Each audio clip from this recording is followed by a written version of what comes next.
रामकृष्ण हरी मंडळी, आपण पाहतोय माती माऊली युट्यूब चॅनल आणि या युट्यूब चॅनलवरती पंढरीची वारी 2026 आजच्या एपिसोडमध्ये आपण पाहणार आहोत. वारकरी मुक्कामाला गेल्यानंतर त्यांच्या मुक्कामाची सोय कशी असते, खाण्याची सोय कशी असते, हा संपूर्ण व्हिडिओ मुक्कामाच्या व्यवस्थेवर असणार आहे. तेव्हा संपूर्ण व्हिडिओ पहा, चॅनल सबस्क्राईब करा आणि जास्तीत जास्त लोकांना शेअर करा. अशा पद्धतीने तंबू लावलेले असतात ज्या ठिकाणी वारकरी मुक्काम करतात. वारीमध्ये मुक्कामाच्या वेळेस असे तंबू मुक्कामाच्या ठिकाणी लावलेले असतात आणि साधारणतः 10 ते 15 वारकरी एका तंबूमध्ये बसतील अशी व्यवस्था केलेली असते. तंबूमध्ये पाणी येणार नाही याची व्यवस्था केलेली असते आणि मग त्यामुळे वारकऱ्यांना चालून आल्यानंतर जो शिनबाग झालेला असतो तो त्यातून विश्रांती घेण्यासाठी या तंबूंचा त्यांना अतिशय उपयोग होतो आणि बाजूलाच त्यांची खाण्यापिण्याची पण व्यवस्था केलेली असते. ते आपण व्हिडिओत पाहणार आहोत. आता या ठिकाणी पहा की स्वयंपाकाचा कार्यक्रम सुरू झालेला आहे. काही मंडळी वारीचे व्यवस्थापन करण्यासाठी पुढे आलेली असतात. वारीमधील काही मंडळी चालत येत असतात पाठीमागून आणि व्यवस्थापन करण्यासाठी काही मंडळी पुढे आलेली असतात. त्यामध्ये त्यांच्याकडं वारीची मुक्कामाची व्यवस्था करणे, त्याचप्रमाणे त्यांचं जेवण करणे, त्यांना ज्या ज्या गोष्टी हव्या आहेत म्हणजे अगदी औषधापासून सर्व गोष्टी ते आणून ठेवतात. म्हणजे वारीमध्ये चालणाऱ्या वारकऱ्यांना कोणत्याही प्रकारचा त्रास होऊ नये यासाठी ही व्यवस्थापक मंडळी काळजी घेत असतात. आता इथं स्वयंपाक चालू आहे. काय टाकताय? भात. आणि आजचा काय मेनू आहे? शिरा आणि भात. शिरा,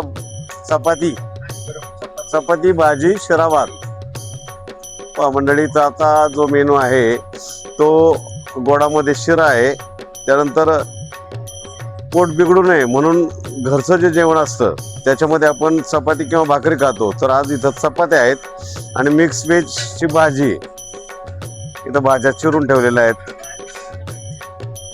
दुधी भोपळा आहे, गाजर, सलाड पण करून ठेवलेलं आहे आणि बीन्स, गाजर, बटाटा आणि भात, चपात्या, भाजी, भाकरी पण आहेत. सगळी व्यवस्था ही व्यवस्थापक मंडळी पुढे येऊन करत असतात. त्यामध्ये अनेक ठिकाणी मी ज्या वेळेस पाहिलेलं आहे त्यावेळेस वयस्कर मंडळी जी आहेत ते बहुतांश ठिकाणी पुढे येतात.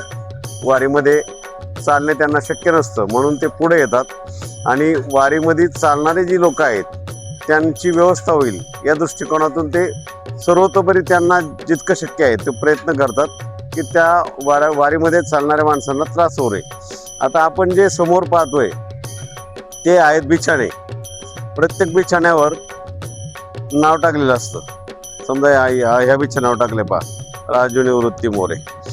तर हे बिछाणे आता ठेवून दिलेले आहेत.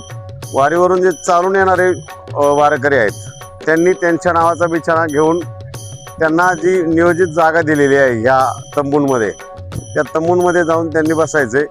जेवणाच्या वेळी त्यांनी जेवणाला यायचे आणि नियमाच्या भजनाला पण त्यांनी यायचे. अशी संपूर्ण व्यवस्था असते. आपण आत्ताच एका दिंडीमधली व्यवस्था पाहिली. आता दुसऱ्या दिंडीमध्ये काय चालू आहे पण आपण पाहू. आता इथं काही महिला चपात्या करत आहेत. प्रत्येक दिंडीमध्ये वेगळा मेनू असतो जेवणामध्ये आणि इथं आता चपात्यांचा बेत आहे.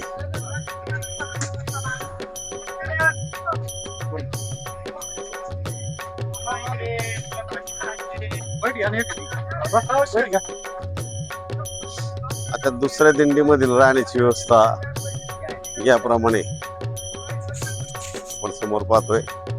प्रत्येक मुक्कामाला असे तंबू घातले जातात आणि मग त्याच्यामध्ये मुक्काम केला जातो. तंबू आहे आणि सर्व ज्येष्ठ मंडळी कायम पुढे येतात. तर इथं ही जे लोक आलेली आहेत, आपण जे वारकरी पाहतो, हे पूर्ण वारीत चालून आलेले आहेत. आता हे येऊन बसणार, आराम करणार है ना. आणि इथं चरण सेवा चालू आहे. वारकऱ्यांची चरण सेवा इथं सुरू आहे. ज्या वारकऱ्यांचे पाय दुखतात त्यांना ही मंडळी सेवा म्हणून सेवा देतात. त्यामुळे यांचं तर घेऊ, जे काम करतात त्यांचं तर घेऊ पहिलं है ना. लेकर चांगली आहेत. कुठले दादा नो कुठले म्हणजे तुम्ही दिंडी मधले आहेत काय? दिंडी मधले आहेत मग कुठून नाही काय मंडळ बिंडळ तर असं.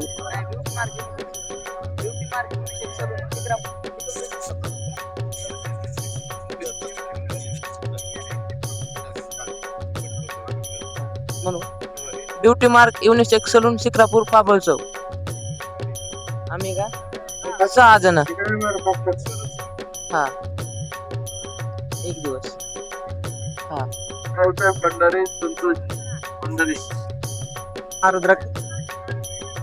मी Maharudra Kale, beauty mark academy Shikrapur.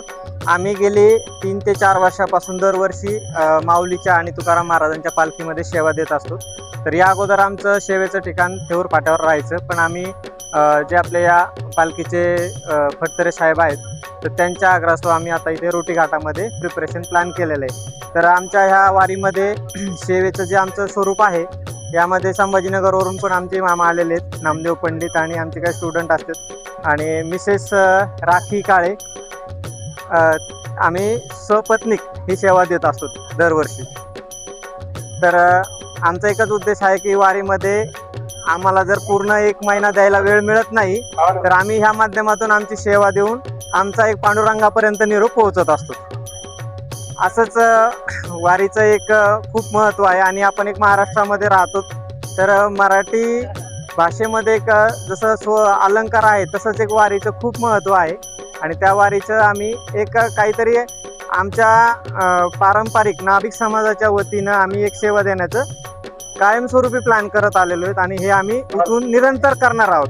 आणि ही सेवा आमची निस्वार्थ आणि निशुल्क असते. हां, थँक्यू. 19 वर्ष झाली आमची वारी.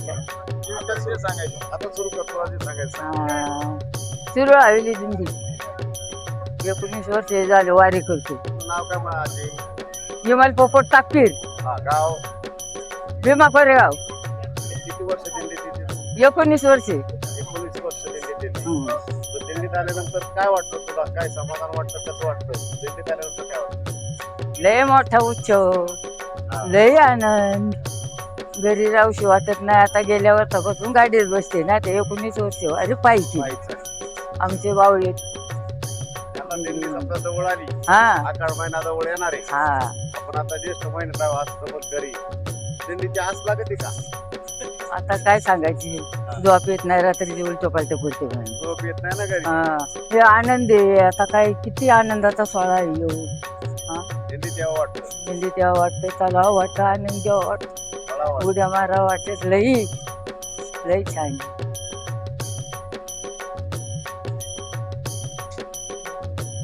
दिल्लीचं नाव काय आहे? शिरूर हवेली. शिरूर हवेली.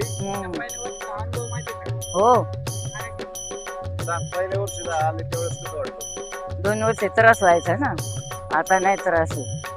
लय आनंद. पांडुरंगाने बोलावलं, एवढं खुशीत घेऊन चलतोय, ते तेवढं भाग्य. पोरांना आशीर्वाद लागेल म्हाताऱ्या माणसांचा.